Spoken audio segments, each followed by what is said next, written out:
Welcome, Coven members. We are going to talk about our April book club. What we thought. We're going to have a non-spoiler and a spoiler section. We'll let you know before spoilers what's upcoming, and then what we are going to suggest to the book club at our next gathering. Our book club book was The Rose Bargain by Sasha Payton Smith. Our lovely Coven member Mariah picked it. She's been on a roll. 2 of her books have been picked this year alone. Yeah, but she didn't like this one. No, she did not like this one at all. I think the majority of the rest of us did like it. Yeah. She did leave a lot of notes. Her and I both did. On Fable, it's set by chapter, and you can put your thoughts per chapter so you don't get spoiled. Which is so nice because, sometimes I just need to say what I'm feeling in that moment. Mm-hmm. And I just feel like a weight lifted off. I loved it when we read Yellowface. It was super nice because I read it very quickly and before anyone else, and so I felt alone for a little bit. This is YA, and it's Bridgerton meets fairies for sure. It's about a girl named Ivy, and there is a fae queen, and it's set in England. She has come, and she's the only fae, and she does bargains, and particularly with the girls entering the season, if you know anything about Bridgerton, they make what's called a rose bargain. Usually they were oh, I want my hair to be shinier, so I'm gonna lose my pinky, or something like that. One of them can't turn left anymore. That was so funny because she wanted a different nose. Yeah. Her sister, Ivy's sister, disappears for a while, then comes back and has no memory of what her bargain was, no memory of where she's been. Lydia? Yeah, Lydia. So Ivy, enters the season, and the queen, she has a son, and he has entered the season. So she is trying to win his heart, but he has a brother. There is a twist at the end. Did you expect it? Big cliffhanger. Cliffhanger, yeah. No, not really. I didn't realize I thought it was standalone, but it's gonna be a Dinka duology. Mm-hmm. Yeah. So I was expecting it to wrap up, and so I guess I didn't, and that's one of the big reasons why I didn't expect it. So, which made me love it, except for the cliffhanger and then having to wait. Yeah, I think one of our Coven members, Tanya, that's why she rated it so low, because she thought it was a standalone. I'm I would have raged, I would have sent emails, made flyers, if that's how it actually ended and it was a standalone. I would have, burned it or something. I would have been so mad. I would I think that would have put me in a book slump, because I would be where is my left arm? I don't know. Mm-hmm. Yeah. It would have been a total missing piece of me. The thing that I think that YA lacks sometimes is some character development, and I feel this one did a little bit better than most YA that I read. Mm-hmm. In character development and also just the whole world building. I mean, it's only a 300-page book, so you can only do so much. Yeah. But it's kind of feels rushed a little bit at some points, because it's just we're here and then we're over there, and I'm wait a second, how I need to walk across the street for stuff like that. I cared about the characters at the end of it, so I think it relied heavily on the fact that it was set in England, and we're already familiar with England, so maybe that's where some of it lacked. Whereas if it's a brand new world that someone's creating, you should be detailed. Yeah, that's a good point. Well, and I feel the beginning of the book, it just kind of you're just in it from the beginning, and then and you're just kind of I think I had to reread the beginning a couple times to just really kind of soak in everything that was going on, because I'm wait a second, what is happening, who is this person, and why are we doing this? So but then it wasn't hard to follow after that. I gave it 4 stars. Same. You gave it 4 stars. You can see on Instagram what we rated all of our April reads. Yep. So we post our Fable what's it called? Reading wrap-ups. We post our Fable, and they usually have the ratings on. The rating, yeah. So if you don't want to be spoiled, or you don't care about being spoiled, you can listen to the rest of this. If not, then jump to this timestamp, because we're going to be talking about what our next month's book club is going to be. That one's a doozy. Yes, it is. So you will want to hear our thoughts on that for sure. So you did suspect Bram at all? No, I didn't. I was just so focused on the mom and the mom, Ivy's mom or Queen? The Queen. Oh, Bram's sorry. mom. Okay, got it. I did not think that he was king of the other world. Yeah.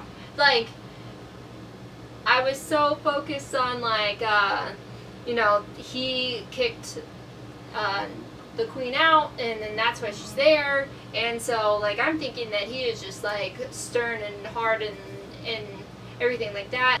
His dad kicked him out as well. That's what he said, was that his dad kicked him out. But basically, Moore has been here in the human world for 400 years. But the last 300 years, Bram actually killed his dad and has been running the show.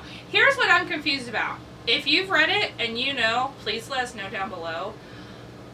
Why do they want this gate to be open? And if Bram's the king, and I know his dad's the one that kicked Moore out, but if he's the king, why didn't he just open it?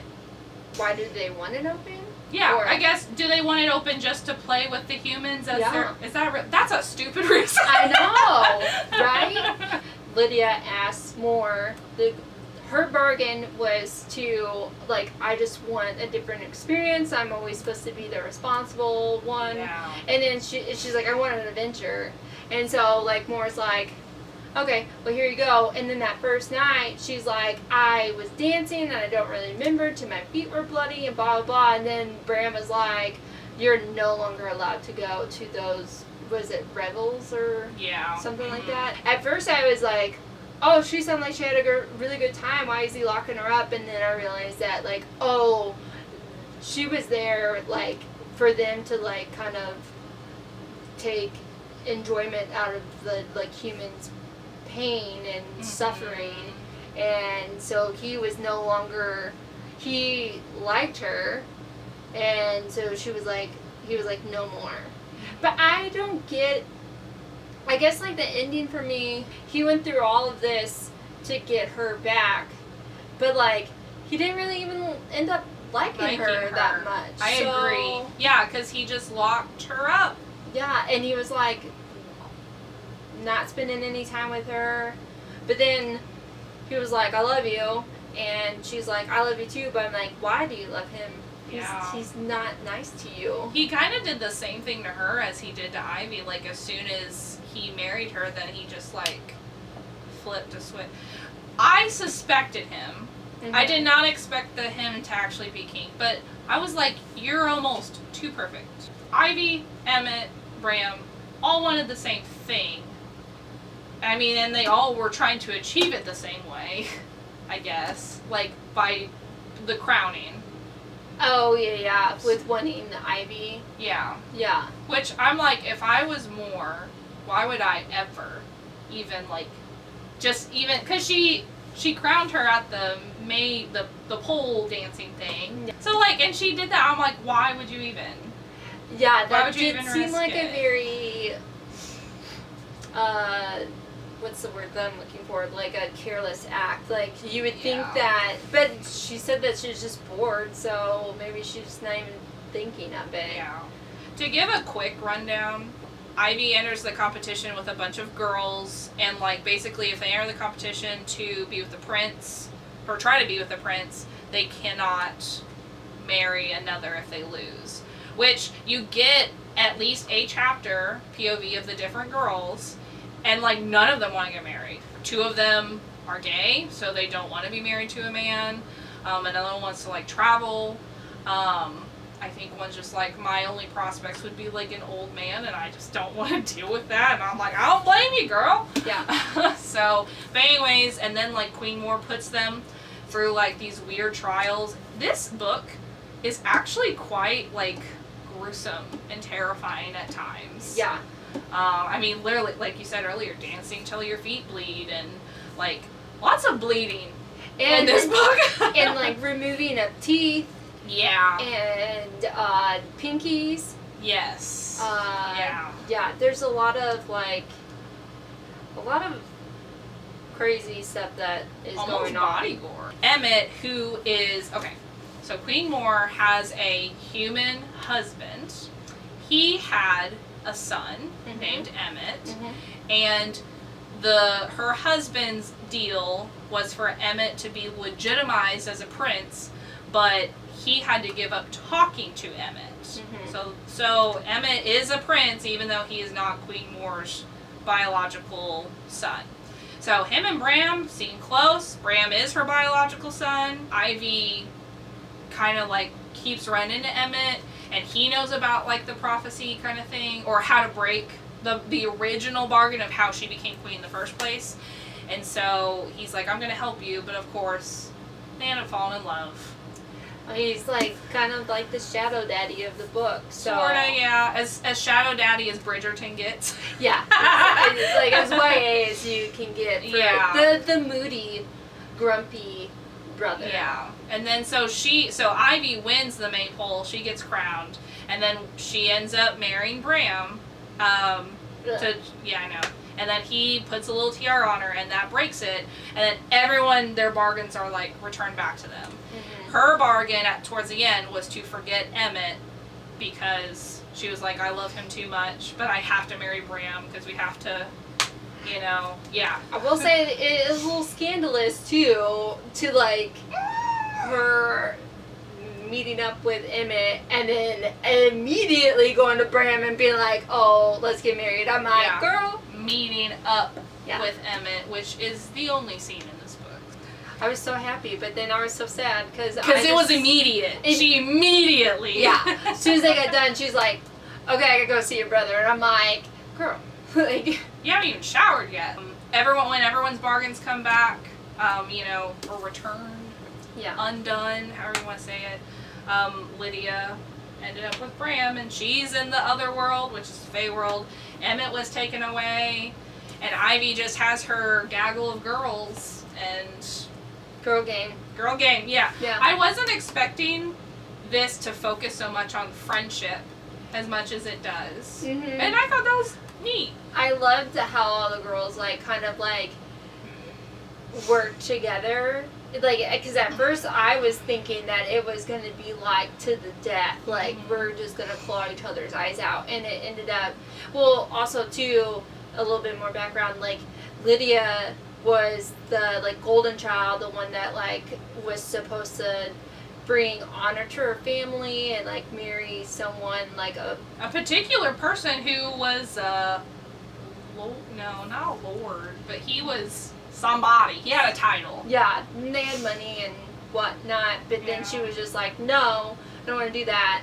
And then, so she asked for the adventure, and then she went to the other world, and then, the part of the bargain was that she forgot.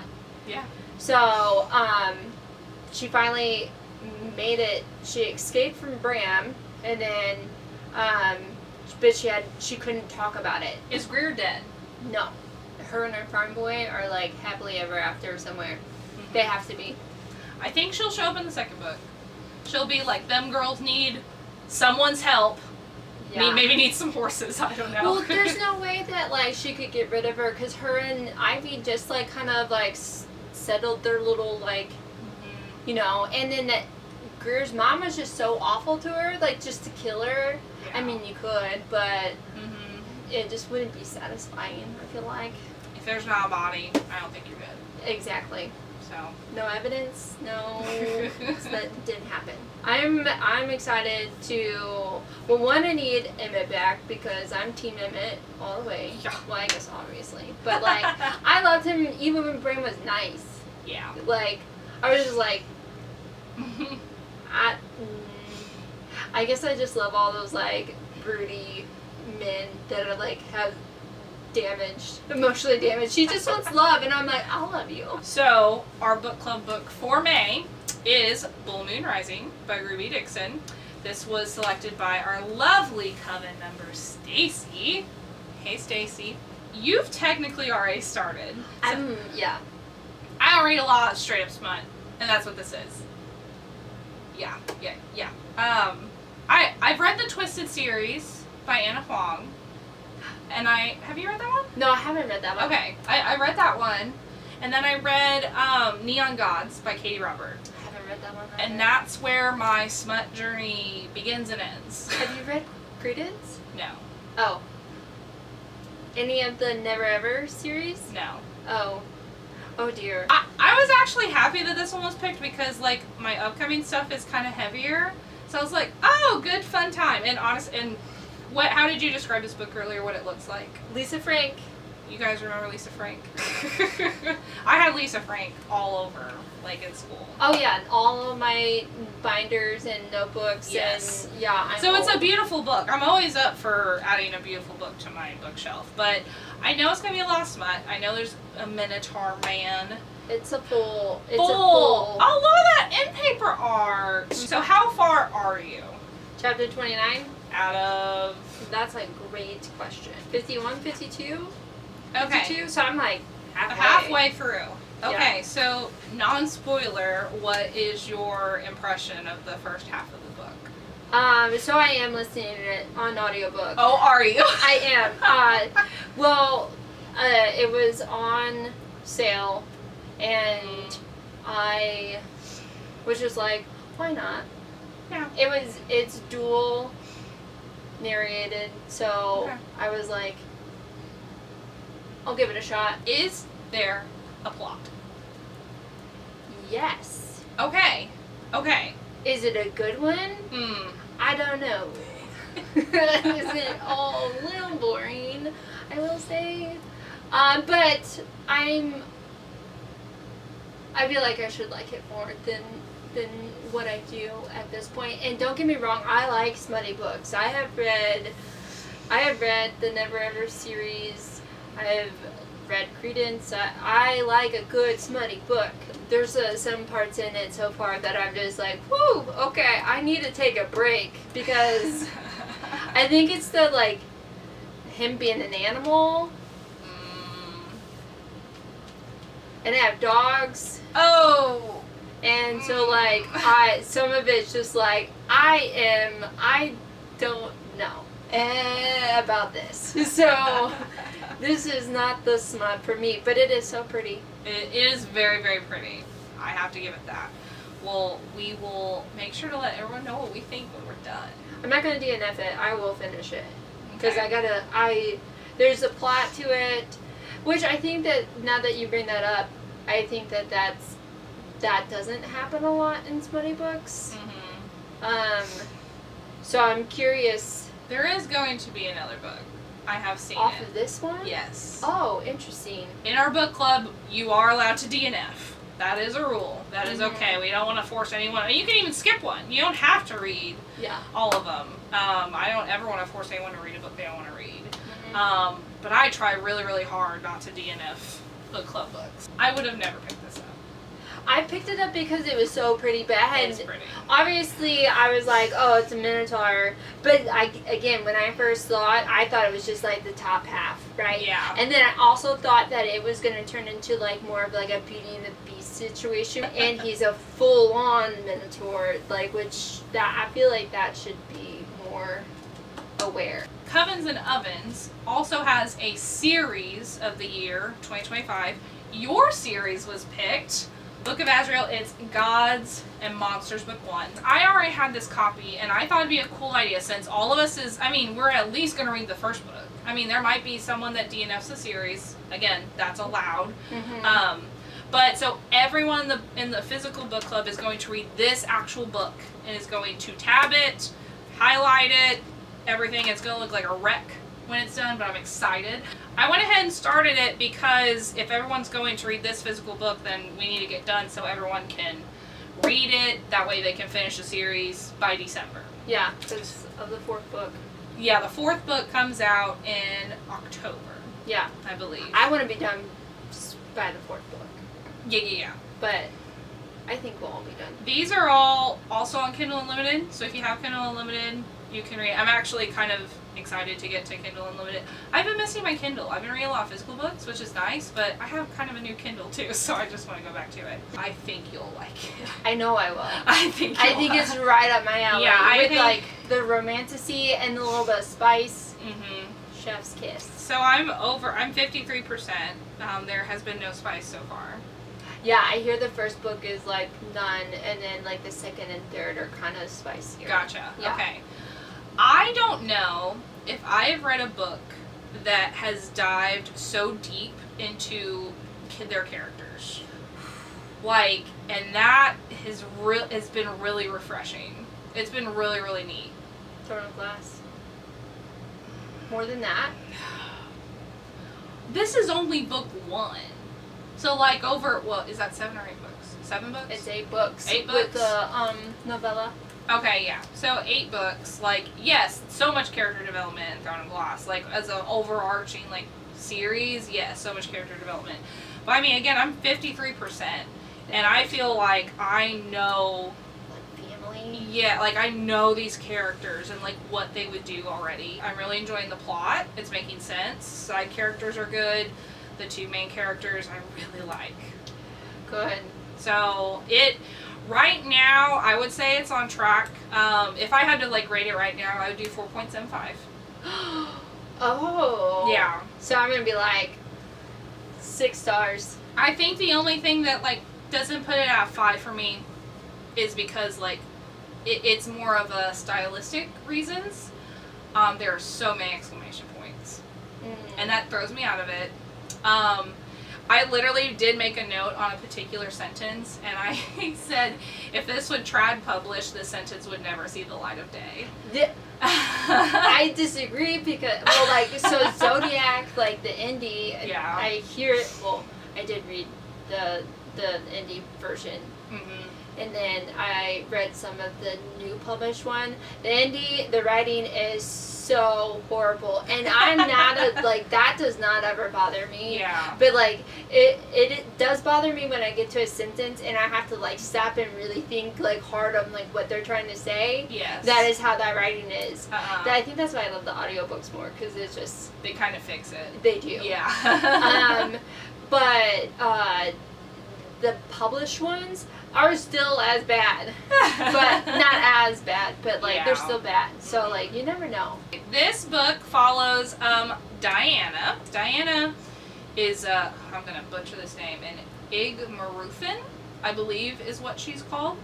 She works for a guy named Caden who like basically made her, and Caden saved her sister. So she's kind of like In debt. Like, she's technically his second in command, and they also are, like, together in a sense, but it is not a relationship. He is using her, she is a weapon, she's very... Convenience. Yeah, she's very badass. It just follows her trying to kind of navigate, like, she wants this normal life for her. Her sister's, like, a normal person, she works in the medical field, she's just trying to live a life, but, like, because of the life that Diana lives, like, she's just always worried about her.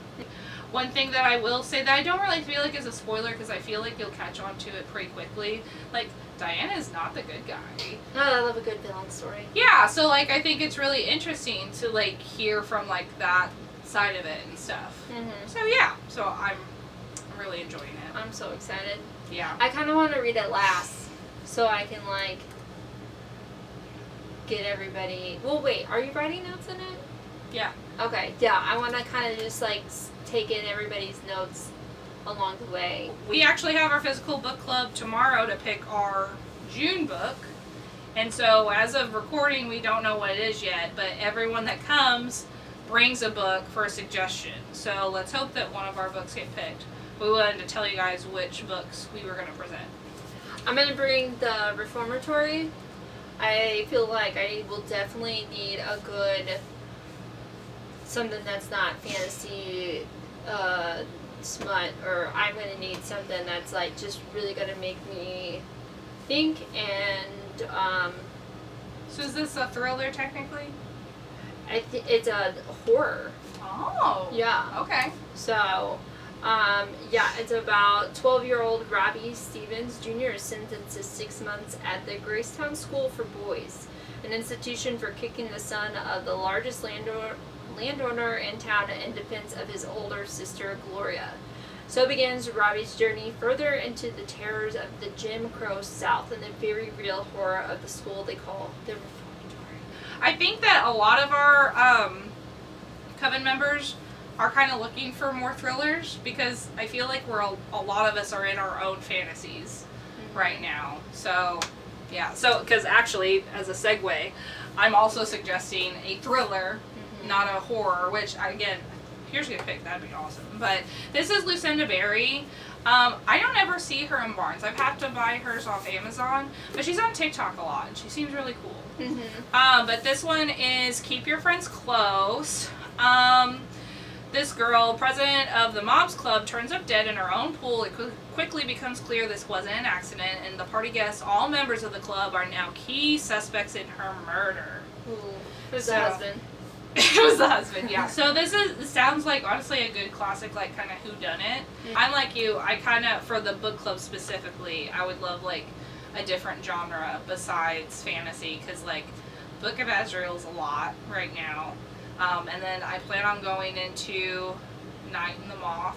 I mean, Anne Barrier, Bones in the Midnight Soil from B. Schwab. That comes out in June, so that's going to be one. And then also this summer I plan on starting the Poppy War. If you guys want to know what ends up getting picked, whether it's one of ours or someone else's, it'll be on our Instagram. So join. Join the Coven. Join the Coven! Join the Coven. All right. I think that's it.